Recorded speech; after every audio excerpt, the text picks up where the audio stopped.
Did you make $300,000 last month in your wholesale business? Probably not. Hey, I didn't either. I wholesale some properties here and there, and it's a nice, fun way to make a little bit of money. But we make $300,000 a month recurring every month in our real estate portfolio. And here's how you can do it as well. Listen, I'm not here to bash wholesalers or wholesaling. I believe that it's a strategy that every good real estate investor is going to employ at some point.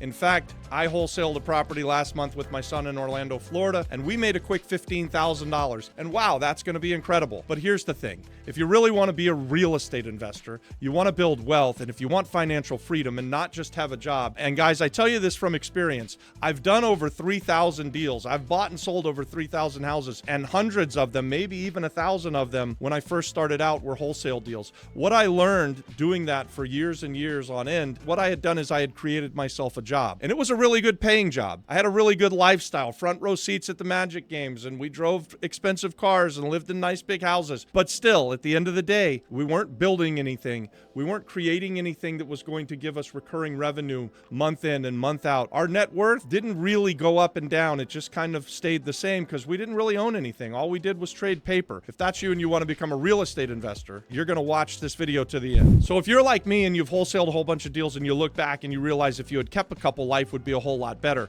What if I could show you a way that you could still do your wholesale business, buy a few properties to keep as rental properties, maybe even do some flips and get chunks of money and create recurring revenue? I hesitate to say passive income, although I do believe that long-term rental does get close to passive income. Truly, passive income is something that comes after a whole lot of hard work, but you can get monthly recurring revenue through rental properties, and eventually you'll get to a point where you're building generational wealth. So what is value-add real estate investing? It's really my favorite subject. It's what I like to do. We like to take a property that we can buy down at the bottom of the market. Let's say that it's a vacant, distressed office building, and no one's using office space anymore, and so it needs to be reimagined and value-add. Value-add means that you're going to go in and do a big renovation. First, you want to think about what is the highest and best use for your property. And then you want to renovate that property into its highest and best use.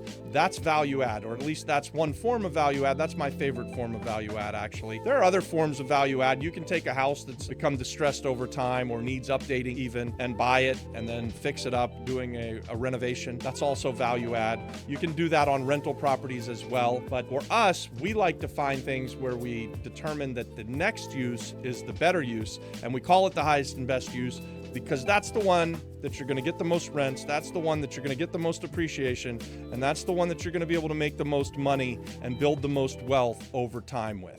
We bought this property. It was a 4-family house. It was a long-term rental play. The guy who owned it before us, he was renting it out to families and he was getting some income from it. Not very much at all. When we bought it, there was actually nobody living in it. It was highly distressed, dated. It was sort of a slumlord property, if you will. But the beautiful thing was, it sat 2 blocks away from a beautiful beach where you could learn to surf while your wife or your girlfriend laid on the beach, sun tanning and cheering you on. And it was just a great place, but it was very clear that its highest and best use was not as a 4-family kind of slumlord type housing. So we renovated it into a guest house using Act 74 at the time, which was the Tourism Act. And when we did that, the island of Puerto Rico rewarded us because we were investing in a way that they wanted us to invest in. So they let us know, hey, if you'll go out and find these kinds of properties that have this bad use that we don't want anymore, slumlords, turn it into this good use. They call it a guest house, which is 7 units to 25 units. That's a guest house hotel. We'll give you 40% tax credits,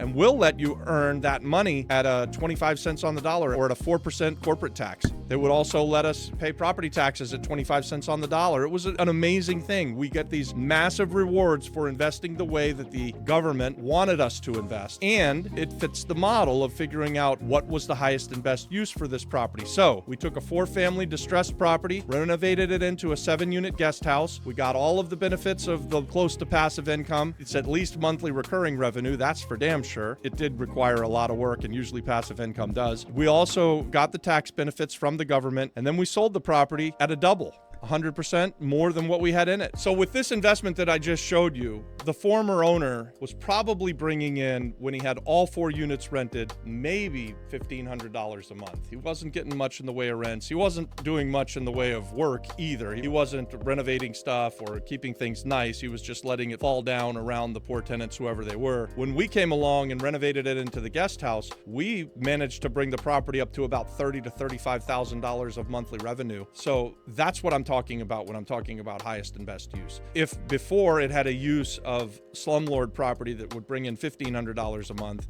and you could renovate it into guest house hotel and bring in $35,000 a month, can you see what I'm talking about? That's value add, that's forcing equity, that's highest and best use.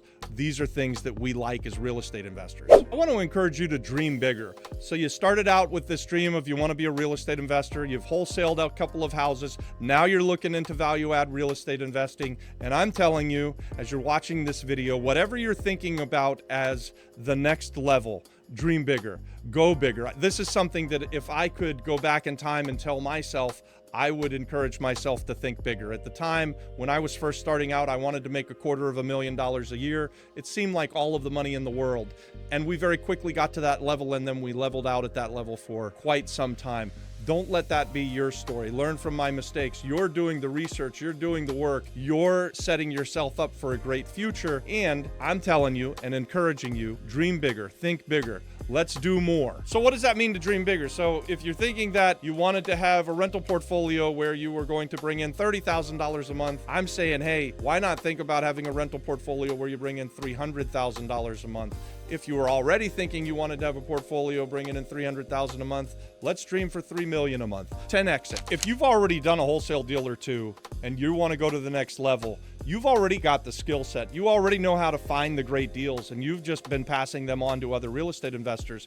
Why not consider passing them on to yourself as the real estate investors and learn that new set of skills that's going to allow you to be able to close on these properties and own them and actually build wealth? I will tell you this. I can't remember doing a deal where I owned it, had it cash flow for myself for at least 5 years or more. When I finally did sell it, don't look back at it and see it as a grand slam home run. I think that's true across 3,000 deals.